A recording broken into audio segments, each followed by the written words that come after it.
ကိုလို့တော်ချင်းအားမူလဲသွားတာကြောင့်ဘယင်ကြီးကအမြန်ပြေးပွေးလိုက်ပြီးတော့သူမကိုနန်းတွင်သမားတော်စီကိုစိတ်ကူးသားဖို့ခေါ်သွားပါတယ်။တယောက်တည်းကြံခဲ့တဲ့ချီဝူကကိုလို့တော်ချင်းအားရဲ့အကြံစီတွေကိုတည်သွားခဲ့ပါတယ်။ဒါဟာသူမကိုတမင်အကွက်ဆင်ပြီးတော့နန်းတော်ကနေပြီးတော့ထွက်သွားရအောင်လုပ်တာပါ။ချီဝူအတွက်ကတော့နောက်ထပ်ရန်သူတယောက်ကထပ်ပြီးတော့ဒိုးလာပြန်ပါတယ်။သူမကထမြက်တဲ့မိန်းကလေးဖြစ်တာကြောင့်ကိုလို့တော်ချင်းအားရဲ့အကြံစီတွေကိုရင်ဆိုင်ဖို့အတွက်ပြင်ဆင်လိုက်ပါတယ်။အဲဒီနောက်မှာသူမရဲ့အစီကံမိန်းကလေးကိုမင်း21ရာစုမင်းသမီးရဲ့ဒနာယီဆန်ဆန်တရုပ်ဆောင်ဇာတ်လမ်းတစ်ခုကိုကြည့်ကြင်လာလို့မေးလိုက်ပါတယ်။အစီကံမိန်းကလေးကလည်းတက်တက်ကြွကြွနဲ့ပဲခေါင်းညှိလိုက်ပါတယ်။နောက်တနေ့မနက်မှာတော့ကိုလုတ်တော်ချင်းအားက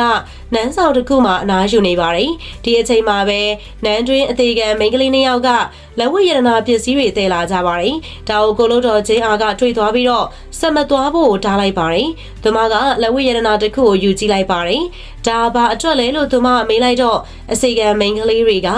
ဒါတွေကမြောက်ပိုင်းမင်းသမီးအတွက်ကိုဘယင်ကြီးကပို့ခိုင်းလိုက်တာပါလို့ပြောလိုက်ပါတယ်။ကိုလုတ်တော်ချင်းအားက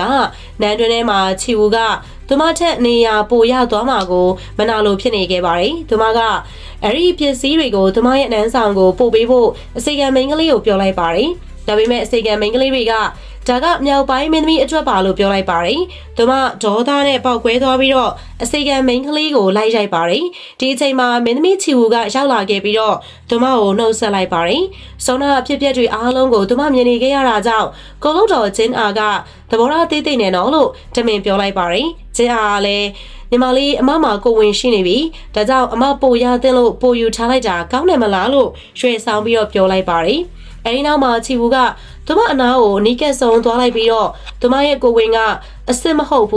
းဟန်ဆောင်နေနဲ့လို့ပြောလိုက်ပါတယ်။သူမရဲ့အကြံစီတွေကိုဖန်ချီဝူသိနေတာကြောင့်ဒေါသထွက်ပြီးတော့ချီဝူကိုတွန်းချလိုက်ပါတယ်။ပြုတ်ကြတဲ့အချိန်ကြောင့်ချီဝူကကျန်းပြင်းနဲ့တိုက်မိပြီးတော့ဒဏ်ရာရသွားခဲ့ပါတယ်။ဒီအဖြစ်အပျက်တွေကိုအစအဆုံးမြင်လိုက်တဲ့မင်းသားကအမြန်ပြေးလာပြီးတော့ချီဝူကိုပွေ့ချလိုက်တယ်။ကျင်းနာကသူမမလုပ်ကြောင်းမင်းသားကိုပြောပေမဲ့မင်းသားကသူမကိုခွင့်မလွတ်ခဲ့ပါဘူး။အဲဒီနောက်မင်းသားကနန်းတွင်သမားတော်စီကိုချီဝူကိုပွေ့ပြီးတော့ခေါ်သွားခဲ့ပါတော့တယ်။ကိုလုတ်တော်ချင်းအားကသူမတောက်ထားတဲ့စေးအာနိတင်ကြောင့်နေရာမှာတင်ကြကြံခဲ့ပါတယ်။လဲကျသွားတော့တစ်ဆက်တည်းမှာပဲသူမရဲ့ခန္ဓာကိုယ်တွေကနေပြီးတော့သွေးတွေဆင်းလာပါတယ်။သူမသတိမလစ်ခင်နောက်ဆုံးကြံရှိနေတဲ့အင်အားနဲ့သူမရဲ့အယုံကြည်ရတဲ့အစီကံကိုမှားကြားခဲ့ပါတယ်။အဲ့ဒါကဖန်ချီဝူကိုယာဒူးကနေဖြုတ်ချဖို့ဆိုတဲ့အမိန့်ပဲဖြစ်ပါတယ်။ဒီအရာတွေကိုတော့ဘယင်ကြီးရဲ့လူယုံကစောင့်ကြည့်နေခဲ့တာပါဘယင်ကြီးကဖန်ချီဝူပေးခဲ့တဲ့ခေါင်းစည်းကျိုးကိုကြည့်ပြီးတော့သဘောကျပြီးတော့ပြုံးနေခဲ့ပါတယ်ဒီအချိန်မှာလူယုံကရောက်လာပြီးတော့ဘယင်ကြီးစီကိုအဖြစ်အပျက်အလုံးစုံကိုပြောပြလိုက်ပါတယ်နောက်ပြီးမင်းသမီးချီဝူကတရားရထားပြီးတော့စိုးရင်ရတယ်လို့ဘယင်ကြီးစီကိုရှောက်တင်လိုက်ပါတယ်ဘယင်ကြီးကတရင်ကြကြချင်းမှာပဲဖန်ချီဝူကိုစိတ်ပူသွားပြီးတော့ချက်ချင်းထားလိုက်သွားပါတော့တယ်တစ်ဖက်မှာတော့ချီဝူကတရားကြောင့်သတိလစ်နေရနေပြီးတော့နိုးထားလာခဲ့ပါတယ်သူမနိုးလာတော့ဘာလို့မှသူမမမှတ်မိတော့ဘူးသူမခင်မွန်ဖြစ်တဲ့မင်းသားရန်စီဝမ်ကိုတောင်မှမမှတ်မိတော့ဘူးဖြစ်ပါတယ်မင်းသားကသူမရဲ့အခြေအနေထူးဆန်းတာကြောင့်နန်းတွင်သမားတော်ရီစီကိုမေးတဲ့အခါမှာသူမခေါင်းဝတန်ရာကြောင့်ရုတ်တရက်အားလုံးကိုမေ့သွားတာလို့ပြန်ဖြေခဲ့ပါတယ်မင်းသားကချီဝူမင်းကငါမြောက်ပိုင်းမင်းသားရဲ့မိဖုရားလေလို့ပြောပေမဲ့ချီဝူကလုံးဝမမှတ်မိပါဘူးချီဝူကြောက်လန့်ပြီးတော့ထွက်ပြေးသွားပါတယ်မင်းသားကသူမနောက်ကလိုက်လာပြီးတော့သူမကိုပြန်ပြီးတော့ထိန်းချုပ်လိုက်တာကြောင့်အခြေအနေကငြိမ်သက်သွားပါတယ်အဲ့ဒီအချိန်မှာဘယင်ကြီးကရောက်လာခဲ့ပြီးတော့အရာအားလုံးကိုအတိုင်းသားမြင်နေခဲ့ရပါတယ်ဘယင်ကြီးကအခြေအနေကိုသိချာမသိတာကြောင့်မင်းသမီးချီဝူကိုအထင်လဲသွားပါတော့တယ်အဲဒီနောက်ဘယင်ကြီးကမင်းသမီးချီဝူကိုညအချိန်နန်းတော်ရဲဖမ်းခေါ်လာဖို့သူ့ရဲ့လူယုံကိုအမိန့်ပေးလိုက်ပါတယ်ညအချိန်မှာတော့ဖန်ချီဝူကသူမရဲ့အစီကံမိန်းကလေးကိုဒီအကြောင်းအရာတွေကိုပြောပြနေခဲ့ပါတယ်ဖန်ချီဝူကငါဒီနေ့တရုပ်ဆောင်တာဘလို့လဲလို့အစီကံမိန်းကလေးကိုမေးလိုက်တယ်အစီကံမိန်းကလေးကအရန်ပြပြနဲ့မင်းသမီးဆိုပြီးတော့ဖြေလိုက်တယ်အဲဒီနောက်ချီဝူကအချိန်တွေကိုကြိုတွက်ပြီးသားဖြစ်လို့သူမရဲ့အစီကံမိန်းကလေးကိုရိတ်ချီပြပြီးတော့ထွက်သွားခိုင်းလိုက်တယ်အစီကံမိန်းကလေးထွက်သွားပြီးတဲ့နောက်မှာတော့ဘယင်ကြီးရဲ့လူယုံကသူမစီကိုရောက်လာပါတယ်သူမအကြံစီအတိုင်းပုံမှန်လိုငြိမ်မနေပဲအရန်ကိုကြောက်တဲ့အမူအရာနဲ့အကူအညီချောင်းမှာတော့တယ်ဒါကိုဘယင်ကြီးရဲ့လူယုံကတကယ်ထင်သွားပြီးတော့သူမကိုသတိလစ်အောင်ရိုက်ချလိုက်ပါတော့တယ်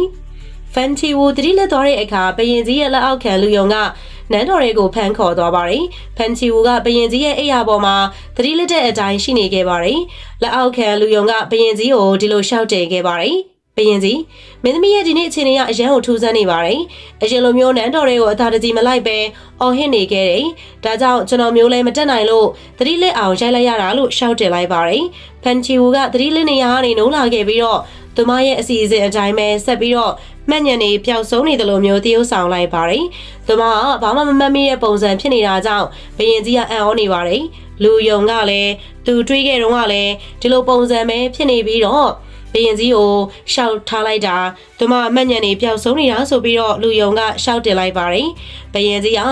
ချီဝူရဲ့လက်မောင်းကိုဒေါသတကြီးလှမ်းဆွဲလိုက်တယ်ဘယင်ကြီးကမင်းကငါ့ကိုမမှတ်မိတော့ဘူးလားဖန်ချီဝူငါ့ကိုသစ္စာဖောက်တဲ့အကျိုးဆက်ကတေခြင်းတရားပဲရှိတယ်မင်းငါ့ကိုမမှတ်မိဘူးလားဆိုပြီးတော့ချိန်မောင်းလိုက်တယ်ဒါအပြင်ဘယင်ကြီးကမင်းရန်စီဝန်နဲ့ဘယ်တော့မှအတူတူမနေခဲ့ဘူးဘာလို့လဲဆိုတော့မင်းရဲ့အပြိုစင်ဘဝကိုငါ့ကိုပဲပေးခဲ့လို့အော်ဟစ်ပြီးတော့သူမရဲ့လေဘင်းကိုအသက်ရှူချက်တဲ့အထိကိုညှစ်လိုက်ပါတယ်